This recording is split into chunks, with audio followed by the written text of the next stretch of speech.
ગઈકાલે ડભોઈ પોલીસ સ્ટેશનમાં એક ગુનો રજીસ્ટર થયેલો છે, જેમાં હસમુખભાઈ ભવાનભાઈ ચૌહાણ નાઓનું મર્ડર થયેલાની વિગત જણાઈ આવેલ છે અને તે આધારે તેઓના ભાઈ જયંતિભાઈ નાઓની ફરિયાદ લઈ આગળની તપાસ હાલ ચાલુમાં છે।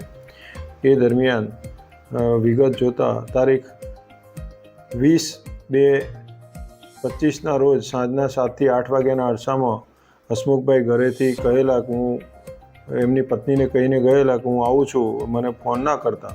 તે અનુસંધાને તે પછી તેઓનો ફોન રાત્રે બંધ થઈ ગયેલો અને શોધખોળ કરતો મળી આવેલા નહીં અને બીજે દિવસે સવારે એટલે કે ગઈકાલે સવારે તેઓની લાશ તેઓના ખેતરની જોડેથી જ મળી આવેલી હતી। આ આધારે હાલ ડભોઈ પોલીસ દ્વારા તપાસ ચાલુમાં છે।